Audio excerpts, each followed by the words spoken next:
Pra, përshat, unë e në kaluar ndoshta si që tisë më këtë, po për shumë Ilir Ali Mehmeti, që është një njëri në Partinë Demokratike, si Binaj, nuk është se ka në një kohë më të gjatë, se Binaj kontribon në një emision e gjitha, djalimbar në profesion e vetë, në punë të veta. A i mund të shkon të Ali Mehmetit kandidon të letë umbë, pas të kandidon prapë, pas një vit e gjysëm. Letë umbë, por i rritë partisë, ndoshta e kam gabimon, i je pikë më shumë partisë. E ka litë kandidatin. Ka litë kandidatin, jo vetëm kandidatin, po merë dhe në që është vërtet vlerë, a i fiton pikë më shumë. Si thua ti? Që pse s'fut një nga të vetët, PD-ja? Po pra, Rama për shembull është deklaruar 100%, fut njerëz të vetë që e shikojnë në dritë syrit si Zotin. Rama të vetët na ka të gjithëve, s'ka nevojë të hapet. Po që se ke kaluar dhe ti këto kohë, mirë ke berë. Hapet më shumë. Se nuk ke qenë deri tani, se ti ke vetëm Ramën si armik. Po. Problemi është ky, që këtu nuk ka diskutim. Pra, ky debati që është kandidati pavarur, apo është kandidati PD-s, është kandidati PD-s. As diskutohet. Ky i PD-s këtu. I pavaruri do dilte komplet me proces tjetër si çdo të Preçi. Tani puna është pse i duhet kjo loja PD-s, që një kandidat të vetin ta quajt pavarur. Bëj dhe këtë farsën si kur do mbledhi firma që në fakt, firma do i mbledhin ato. Sa të dojë? Doktorit, po. Mbledh sa të dojë. Problemi është, ashtu si që dim ne këtu, edhe PD-ja vete di rezultati. Në tremën pak nga kërë. 70% e ke o gertën, kur doj që të bëhen zgjedhjet. Nuk ka më zgjedhje në këtë vend, dhe PD-ja di që s'ka zgjedhje në këtë. Dhe PD-ja do t'a forcoj korin e atyre që ka thonë nuk ka zgjedhje në këtë vend. Der tani, Adriatik Lapaj dhe Agron Sheaj do thonin këtu opozita humbet se është Berisha, i Ziu, i parinovuar, i etjerë. Po kur të shojnë që bashkë me Berishën kanë shkuar dhe ata si Ciapi ke Kasapi, nuk mund të thonë më humbëm se kemi Berishën parinovuar, se po mbet dhe kandidatit tyre. Pra, është përpjekja njeriu që e di humbjen, është koshient për humbjen, por do të bindi një pjesë sa më të gjerë të publikut që te i kalon PD-n që në këtë vend s'bëhen në zgjedhje. Unë kështu e shpjegoj këtë trukun se ndryshe nuk ke pse të marrësh një tëndin dhe ta shesësh si të pavarur.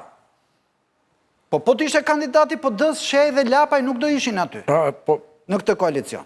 Të dy analizët kanë thuaj se të njëjtin mendime dhe me thalë me fjalë ndryshme. Pak fare, pak fjalë në qoftë se. Po, ti do thua asha? Unë shpresoj që zgjedhjet të jenë konform rregullave ligjore, shpresoj që institucionet lisbatuese te ligji jemi në rregull. Mos lejojnë vjedhje. Arlindi. Të thot Arlindi një gjë. Një analogji. Dhe që mos ketë vjedhje duhet të ketë sa më shumë votime. Një analogji me pavarësinë e supozuar të kandidatit të PD-s. Në vitin 2000 janë bërë zgjedhjet lokale në Shqipëri dhe formalisht Edi Rama është shpallur si kandidati pavarur. Ka hyrë në zgjedhje si kandidati pavarur me mbështetjen e Partisë Socialiste. Kështu që është e njëjta skemë që këta tashmë kanë kopjuar nga Rama, që thonë që ka një kandidat pavarur, por në fakt është kandidati në radh parë i Sali Berishës, që do të thotë fushatën do e bëjnë njerëz e Sali Berishës, do përfitoj nga mediat e Sali Berishës, do përfitoj nga financimet që vijnë nga partia e Sali Berishës, për pasoj nuk është kandidati pavarur nga Berisha dhe sa kohë Berisha është në shërbim të oligarkëve, nuk është as i pavarur nga oligarkët. Gjithsesi, pyetja që shtrove ti është që tashmë ne kemi një koalicion të ri partish. Po ndodh një koalicion të ri partish që është përtej Tiranës. Sepse është e njëjta skemë që po zbatohet në të gjitha bashkitë e tjera. Ky rast apo duhet të jetë më shumë toti? Unë po dëgjoj që po eksperimentohet si logjik edhe në bashkitë e tjera. Pra kanë filluar dhe aty Berisha do të futemi vetë pavarur, këta të tjerë thonë do të shkojnë nga mbrapa, që praktikisht kjo është shpallja e një koalicioni të ri, ku Sali Berishës janë bashkuar të gjitha partitë e reja përveç Lëvizjes Bashkë. Dakor? Por këta kanë turp ta thonë tani. Jo se nuk dorim shumë Preç. Se po mbetëm këtu. Ylli, këta kanë turp ta shpallin. Vjen edhe një tjetër që futim reklame dhe. Ylli, ikën fare. Këta kanë turp ta shpallin tani direkt koalicioni, sepse këto kryetarët e partive të reja besoj kanë frikën se ata që i kanë votuar deri dje, sot ndjejnë erën e tradhtisë dhe përpiqen të thonë që jo nuk është koalicion, jo po do ndodhi pastaj. Praktikisht kemi një koalicion të ri, janë futur gjithë në sqetullin e Sali Berishës. Nuk e di se çfarë do bëjnë për tyre, por ama kjo është e vërteta. Fjali që kam unë habitet me këto partitë të tjera, të cilët nuk e deklarojnë hapur që ne jemi në koalicion. Se unë jam partizani një opozite plurale. Unë kam zhvilluar këtë tezë, krijimi një koalicioni me rregulla loje. Periudhës është. Se ti e di mirë gjuhën shqipe, fjali periudhë e bëre fjalim. Du ta përsëris. Okej. Opozit plurale ku fragmentet opozitare bëjnë një marrëveshje e institucionalizojnë, zhvillojnë identitetin e tyre secila, por kanë një marrëveshje kuadër. Pra kjo nuk është normale, thonë ju. Ata thonë si jemi, ne jemi me kandidatën, si jemi me koalicionin, thonë është një çudi e madhe. Një kolegë Është kontradiktore. më shkrua në avokat që kishte dekret për zgjedhjet, Meta nxori dekret për anullimin, ka fjalën për dy dekrete, po. Rama nuk e regjistrojnë fletorën zyrtare. Ç'a ndodhi kjo? Ç'a ngjashmëri ka? Nuk ka lidhje me mos regjistrimin fletore zyrtare. Dekretet dhe vendimet e gjykatës kushtetuese dhe çdo ligj merr fuqin fletoren zyrtare. Tash në rast se në Shqipëri do flasim, topi është imi, penalltin do ta gjuaj unë, s'jap dot përgjigje. Unë s'jap dot përgjigje. Kalojmë në një moment shumë të rëndësishëm, besoj unë.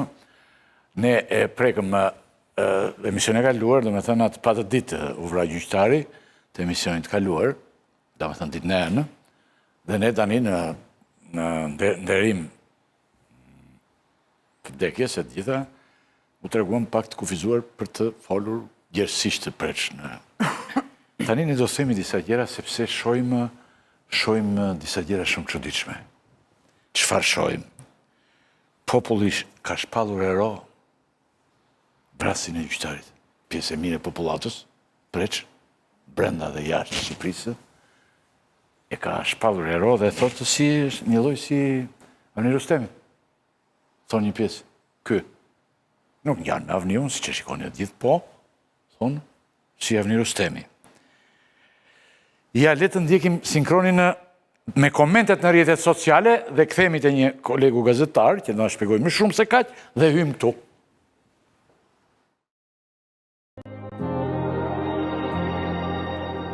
Elvis Shkëmbi nuk është kriminal, as vrasës me pagesë. Nuk e vrau as për arsye personale, as për arsye politike.